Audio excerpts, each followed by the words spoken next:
Hello, my name is Alex, and I'm going to talk about numbers.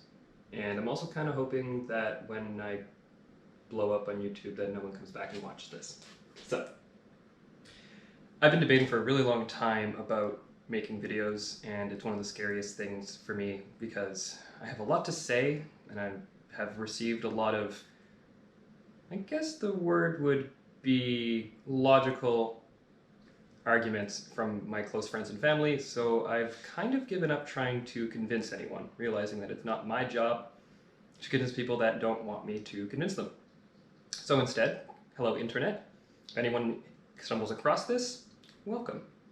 None of this information is particularly new, but I want to try and throw my opinion on it and my perspective and what I've learned over the last, well, let's go for 9 months or so of literally feels like I jumped off a diving platform and I'm still heading towards the pool of a spiritual awakening and yet to hit the splash at the bottom. So for starters, I figured I would talk about numbers because I have a background in engineering, and numbers have always been a beautiful concept to me, and they've always made sense because math doesn't lie if you're doing the right math. Now, when I was thinking about making this video, the first thing that came up was clock time. And on my clock it was 1:23 in the afternoon, and I figured 1, 2, 3, go. Now, like all signs in the universe, you can ignore everything, but the secret is to find things that matter to you. If something matters to you, then it matters. If it doesn't matter to you, it doesn't matter at all. You could see a black cat walking down the street, and I'd probably want to go and pet it. I don't see any ill omens. So it's where you place the emphasis on the right syllable that matters, not what the actual sign is. And eventually down the line, you realize that no signs matter whatsoever and you're in control of everything, but it's interesting to have some proof. So, start of this video, 1, 2, 3,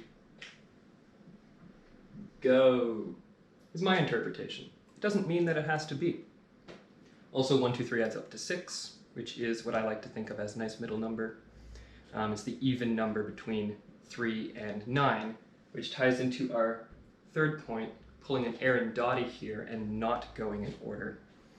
Shout out to Aaron Doughty, who has got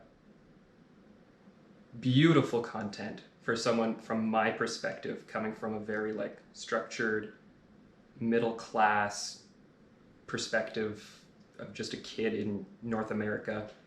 Thank you, Aaron. Keep doing what you're doing. 3, 6, and 9 are the secret to the universe.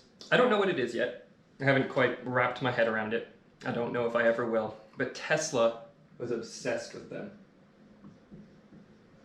And for those of you who don't know the technical side of all of the tech that we have in our world, Tesla pretty much is responsible for electricity being distributed to homes.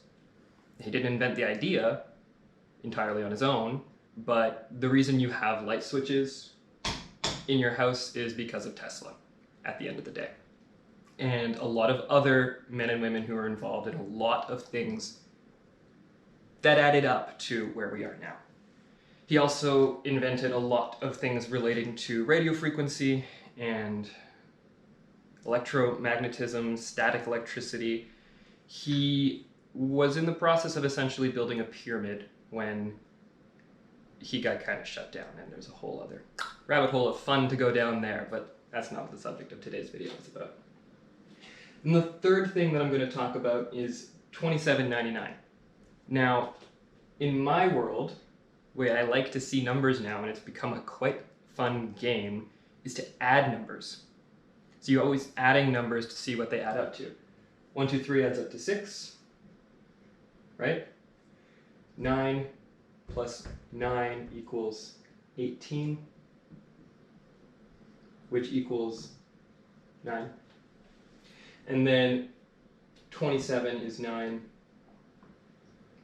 9, 9, which equals 18 plus 9, 27, which equals 9. So I found that this number here, 27, comes up for me a lot. It actually came up for me this year on my income tax return, and it was a very interesting law of attraction situation where I was actually given an income tax bill of $2,200 or something. I forget what the exact number was because it had no significance to me. And being so into the law of attraction, I thought for a minute, I was like, oh, okay, well, I must have attracted this. But then I thought to myself as well, no, I'm going to have faith that my initial thought was correct, where I should be getting a tax return because of my current job situation. Interprovincial taxes are quite complex and fun in Canada. And nobody in the group of people who were dealing with my taxes believed me. They thought I was just some kid who was upset that he had to pay taxes instead of was getting taxes. But ultimately I was right, and I knew it in my heart. It didn't work on paper because of the way that they had done the math. It made a lot of sense that I owed some money. But I knew in my heart that there was a mistake somewhere. And this is the first time in my life that I chose not to get emotionally upset about a situation. I just let it play out. I presented a very logical reason that I believed that I was correct, and I allowed the people, the universe, the people involved are an aspect of the universe. So I allowed them to see their error. I asked the right questions, and I trusted in their ability that once they got past their ego of I'm right, you're wrong, once I thought, okay, wait a minute, let's look at this, it turns out I actually got even more money back than I was expecting, and it was exactly $27.99. Now, to me, that's extremely significant. It doesn't have to be significant for anyone, but that tax return is actually helping me launch a new business that will be tying in on this eventually, and I'm very excited about it, and it's like the universe is giving me that little nudge to be like, all right, let's go. Here's some faith. So, these videos will be a daily occurrence going forward. Thank you, Aaron, for the inspiration, and let's see what happens.